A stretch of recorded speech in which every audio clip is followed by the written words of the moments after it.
Hello everybody and welcome to another video. Now today we're going to be revisiting Depressed. Now I did a video of theirs only a few days ago, maybe 4 or 5 days ago.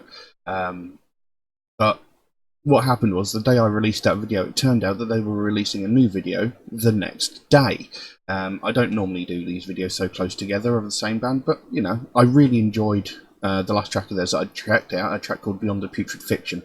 I really enjoyed it because it was proper old school death metal, something you don't really find that often anymore. Most death metal these days is melodic death metal. Now, I enjoy melodic death metal. I still think it's a very, very good style of music, but I do miss proper old school death metal, you know, along the lines of like Napalm Death, Decapitated, Deicide, you know, those sorts of things. You know, you don't hear enough of that sort of death metal anymore. So, when I found out they were releasing a new track, I decided I was going to have a look at it. But I wasn't going to do it the next day, because I don't think I've ever done one when I've done the same band 2 days in a row, that I can remember. But anyway, given how much I enjoyed Beyond the Putrid Fiction, I thought I'd check out their new track, which is called Blame It on Hate. And when I did the last track, Beyond the Putrid Fiction, there was no lyrics for it, so I couldn't really dive into the song like I normally do. However, this one is a lyric video, and I do actually have the lyrics written down here as well. So, you know, I'm really looking forward to this because I really loved the first track.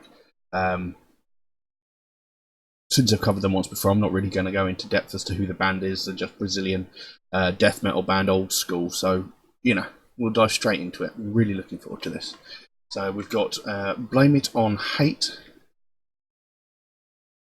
by Depressed. Let's have a look.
Right, I'm going to pause that there for a moment. Now, again, this is proper old school death metal.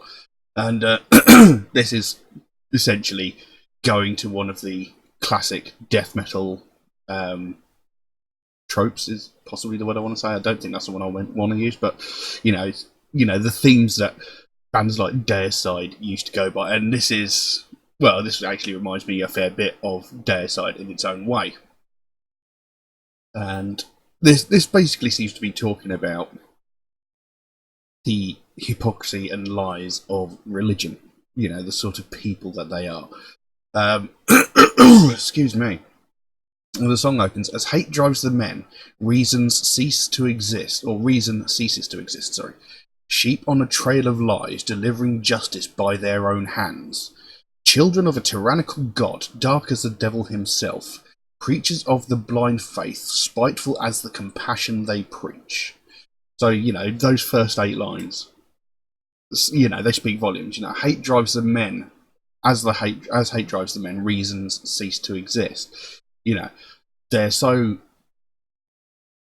set in their ways, like, this person doesn't fit into what we believe is correct, so we are going to vilify them regardless of how illogical that might be. Sheep on a trail of lies, delivering justice by their own hands. So, they're just following the masses of their belief. They're not taking into consideration their own personal thoughts. They're not thinking for themselves. They're doing as they are told, essentially, being brainwashed by this religion and taking it upon themselves to try and fix things. Children of a tyrannical god, dark as the devil himself, preachers of the blind faith, spiteful as the compassion they preach. I like those 2 lines. Preachers of the blind faith, spiteful as the compassion they preach. This is something I've spoken about many, many times. Religion is supposed to be love everybody. God is an all-encompassing love. He is the greatest good in the world. But if you don't fit into what we think is correct, if you slightly deviate from what we believe is the right way to live, we're going to condemn you. We're going to essentially hate you because you don't fit into what we believe. So that in itself is a contradiction in statements. It's hypocrisy. Saying we love everybody except you because you don't like what we like. It carries on. From the realm of ignorance, coward bastards reaping her life. From the realm of ignorance, in the name of salvation, reaping her life. Turn on the lights before you shoot in the dark. Dementia has spoken, emboldened by faith that blinds. The witch hunt was complete sooner than the truth came to be. The devil's child must die, but whom do they call father? And again, from the realm of ignorance, coward bastards reaping her life. So they're basically talking about these people going out in search of this woman who apparently has done something wrong by what they believe. It says, turn on the lights before you shoot in the dark, which I like. I like that line. It sounds a bit strange in the context of the song, but it actually does make sense. It's like, rather than just wading in blindly and doing whatever it is, rather than just attacking straight off blindly, turn on the lights, like illuminate yourself. Turn on the lights so you can see what you're doing, look at what you are doing, and actually think about it. Is what you're doing logical? It says, and dementia has spoken, emboldened by a faith that blinds. The witch hunt was complete sooner than the truth came out. I like those as well. It's like, dementia has spoken, emboldened by the faith that blinds. So you've been told what to do. No matter how crazy it is, you're blindly following this. And then the witch hunt was complete sooner than the truth came out. So they captured this woman, condemned her, possibly even killed her, like burned her at the stake before the truth came out. So rather than innocent until proven guilty, they're like guilty until proven innocent. And by the sounds of it, they've condemned, burned, killed this woman before they've actually found out that everything that they thought about this person was actually wrong. And they're like, the devil's child must die, so we think she's a sinner, therefore she's a child of Satan. But whom do they call father? So, for all they know, they think she's sinned, they think she's been bad, they think she's been evil, but, maybe she believes in God, maybe she follows a religion, but just because she doesn't fit into their shallow view of how a person should live, they've condemned her. Then it goes into the chorus. Seal your pact with hate, diabolical servants of the cross, to be safe from this world, shed the sinner's blood. No judgment on this witch hunt, I can hear you chant. We will blame it on hate and kill. We will blame it on hate and kill. So, they're still justifying their means, saying, these people are, they don't fit into our religion, but we're going to say that they're hating us so we can justify what we're doing to them. So, it's quite a strong condemnation of religion in itself, and it's something that, I've spoken about many times because of the hypocrisy in religion, But anyway, I'm liking this. Let's carry on.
And there we go. That was Blame It on Hate by Depressed, and it was a fantastic piece of music. I mean, there was a really good sort of groove in that music. Those guitar riffs were just phenomenal. They were absolutely brilliant. Now, the song carried on. Stoned beyond recognition, bleeding till the end. Bringers of the fate, signs of God's justice. Modern day crusaders, hateful life and doomed faith, the cross puts once again an innocent to the grave. And then it goes back into that chorus. Seal your pact with hate, diabolical servants of the cross. To be saved from this world, shed the sinner's blood. No judgment on this witch hunt, I can hear you chant. We will blame it on hate and kill. We will blame it on hate and kill. Then there's a bit of a musical interlude that says kill the witch, and then after another bit of sort of guitar soloing and musical interlude, it goes, from the realm of ignorance, in the name of salvation, stoning till death. And then back into that chorus, seal your pact with hate, diabolical servants of the cross. To be saved from this world, shed the sinner's blood. No judgment on this witch hunt, I can hear you chant. We will blame it on hate and kill. We will blame it on hate and kill. And then it goes, kill the witch. And then the track ends. It's just such a good track, and like I said, it reminds me very, very much of Deicide back, old Deicide back in the day. I haven't actually listened to Deicide for a very long time, actually. But anyway, it's just great to hear that proper, decent, old school death metal sound again, the proper, deep, guttural, death growled vocals. They just sound amazing. They are brilliantly executed. And, like I say, it's a very common theme through death metal. Well, it was back in the day when I was young, sort of like late 80s, early 90s, that sort of thing. This sort of theme was common. Like I said, you don't really hear this style of death metal very much anymore, unfortunately. Or it doesn't seem to come out as often, or it's very sort of underground or very quietly released. But I like the way what the song's talking about, because it's talking about the sort of hypocrisy of religion. Now, I don't hate religion. People are free to believe whatever they want, whoever they want, however they want. But it's when they force those beliefs on other people, when they believe that they are right and everyone else is wrong, that's what really annoys me. It's like calling someone a sinner because they don't fit into what you believe is the correct way to live. But, you also claim that your God is the one God. Yet how many different religions are out there? How many different religions claim that their God is the one God? If one actually exists, how can you prove which one it is? All you're doing is placing your faith into some magical being you've never seen. You've got no proof that this person exists, but you're preaching some random person's scrawlings from thousands of years ago. For all you know, that book was like the Lord of the Rings back in the day. But you're taking it so literally that you believe it's a real story. And you're thinking it's a code to live your life by. If you actually read and study the Bible properly, you'll realise that there are so many things wrong with it, with like misogyny and hatred and bigotry and all these sorts of things, like forcing a woman to marry the guy that raped her. What the hell? That is not a guideline to live by. Everybody thinks that God is the all-encompassing love and the devil is like the epitome of evil. In the Bible, if you read the Bible, God kills over 2 million people, and Satan kills 10. God's total is over 227% higher than the amount of people that Satan killed. And you're telling me that guy is the all-encompassing love. And this is exactly what this song is about. It's about the hypocrisy within this religion and the way that they'd rather condemn someone before they actually find out what the person is about. Like it says there, stoned beyond recognition, bleeding to the end, bringers of the fate, signs of God's justice. They're like murdering this woman for being a witch before actually finding out anything about her and finding out the reason why people are calling her a witch. Excuse me. You know, because there are people back in the day, like, I mean, you look at Joan of Arc, she was burned as a heretic, you know, because she didn't fit into the guidelines of what religious people thought was the correct way to live. You know, in the Salem witch trials, women were burned as witches because of various things, but they never actually took the moment to think, hold on, maybe someone's just said this woman's a witch because, you know, they don't like this person. They've never taken into consideration that maybe this woman is being condemned as a witch because she's, you know, she's discovered a new medicine and they're thinking it's a magic potion or something like that. You know, they'd rather act first and destroy what they perceive to be wrong, evil, sin, etc., before actually finding out the actual reason and meaning behind it. Now, that does not say a loving religion. You know, that's just like, you don't fit into what we think is right, so we're going to condemn you. But anyway, you know, it's a good song, brilliantly executed. I love the sound of that track, you know, proper heavy, proper old school death metal, you know, I really miss that. And, you know, I like the meaning behind the song, and it's very well written. So, you know, very, very good track overall. But I can't think of much else to say about it. You know, the music itself was fantastic. You know, like I said, there was a great groove to the music, and it was just so brilliantly performed. And I love the sound of it. Can't wait till the album comes out so I can hear the rest of it. But I will leave it at that for the time being. Now, if anybody would like to suggest a track for me to react to, then please do so by all means. You can drop a comment in the comment section below, or message me on my Facebook or my Instagram, or you could even message me through my Patreon, where you could also help to support this channel to help me create future content, maybe even improve the quality of the future content. You know, maybe do something about this green background or something. You know, and yeah, do know if you do make a suggestion. It might take me a while to get around to it because I do get so many suggestions every single day that my list grows faster than I can record the videos. But I do write down every suggestion I get, so it will get done eventually. It's just going to take me a while to get around to it. Also, Metalhead Reacts is a proud supporter of the Sophie Lancaster Foundation, a British-based charity whose main goal is to put an end to hate crimes, mainly those revolving around those in the alternative community, people who listen to alternative music or wear alternative fashion.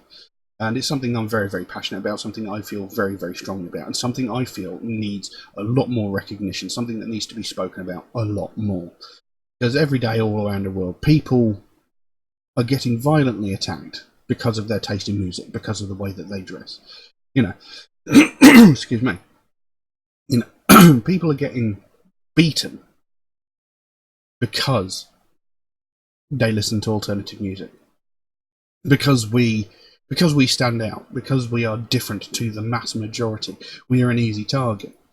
And, you know, this happens every single day. You know, whether it's just people shouting abuse at you or violently attacking you, it's happening every single day, all over the world, and it's unacceptable. You know, if someone shouts a racial slur at someone else says something, someone will do something about it, you know, it gets spoken about, it gets reported, or whatever. Someone verbally or physically abuses someone of the alternative culture, nothing gets done. No one ever speaks about it, you know, because they don't think it matters. But it does. You know, attacking someone because they are different to you in whatever way is unacceptable. You know, there's no need for it. It doesn't accomplish anything. All it does is give you a false sense of grandeur, you know, thinking that you're smart, you're clever, you're hard, but it doesn't. It just makes you look like an ignorant idiot, you know. And there's absolutely no need for it, you know. At the end of the day, what are you expecting to happen? You know, violently attacking someone because they listen to alternative music. What are you thinking they're going to do? They're going to come out of the hospital and suddenly think, you know what, I'm going to listen to Taylor Swift and wear beige. It's not going to happen, you know. So, you know, there's no need for it. You know, you're not accomplishing anything. I mean, you don't beat someone up because they like a different movie to you, do you? You don't beat someone up because they like How I Met Your Mother instead of Friends, do you? So why would you attack someone because they like heavy metal and you don't? You know, you don't have to listen to the music. We're not forcing you to listen to it. So just let it go, you know. If we were blasting a speaker of it at full volume in your face, then I could understand you maybe getting a bit pissed off. But, you know, what music we listen to doesn't impact your life at all, so why bother? You know, if you don't like the music someone's listening to, don't listen to it. If you don't like the clothes someone's wearing, don't look at them. It's really simple. There are infinite other directions you can look in. You know, none of these are reasons to attack people, but it still happens, and people are getting severely hurt. People are getting brutalised just because of their taste in music, and it's unacceptable. And the thing is, this never ever gets spoken about unless a tragedy occurs. And you look at the incident with Sophie Lancaster. Her and her boyfriend, Rob Maltby, minding their own business, walking home, was set upon by a group of people, 5 or 6 people. And it's always the way. When we get attacked, it is always a group of people. It's never one-on-one. It's always a group. You know, as long as they outnumber you, they think that, you know, that they're indestructible. You know, they're going to take you down because they've got their friends behind them. It's always the way. But they were set upon by this group of 5 or 6 people, and they were viciously attacked. They were brutally beaten. They were stamped. They had their heads stamped on, and they were beaten so brutally that both of them went into comas. Now, Rob, thankfully, he survived. You know, he came out of his coma after a few days. I think it was maybe a week. I can't remember exactly. But Sophie Lancaster was in a coma for 13 days before she eventually died. You know, this girl was murdered by people she didn't even know, just because she had a different taste in music and clothes than the people that attacked her. And it's unacceptable, but that's the only time it gets spoken about. And I can guarantee you, since that happened, many, many more people have been attacked and probably even hospitalised because of this, you know, because of these reasons. But it doesn't get talked about. Nothing gets said, nothing gets done, and that is unacceptable. And this is what the Sophie Lancaster Foundation is all about. They want to bring this to the forefront. They want people to talk about it. They want people to know the consequences of their actions when they commit these crimes. You know, they don't want to see another family go through what they went through when they had to watch their daughter slowly die. They don't want to see another family lose their child because of a group of ignorant arseholes. And, you know, I think it is something that definitely needs more attention. I think it's something that definitely needs speaking about. So if you'd like to find out more about the Sophie Lancaster Foundation, there is a link to their website in the description below. You can go over there, find out what they're working on at the moment, find out what their goal is, because they can explain it so much better than I can. And if you can help them out in any small way, obviously you don't feel obligated to, but if you can help them out in any small way, like a small donation through their website, or even something like one of these Sophie wristbands off their web store, if you can help them in any small way, the smallest amount can make the biggest difference. And the sooner we bring more attention to this, the sooner more people will speak about it, and the sooner we can help to stamp out prejudice, hatred, and intolerance everywhere. But I'm going to leave that as it is for the time being. Thank you all very, very much for watching, and I'll see you again soon. Bye-bye.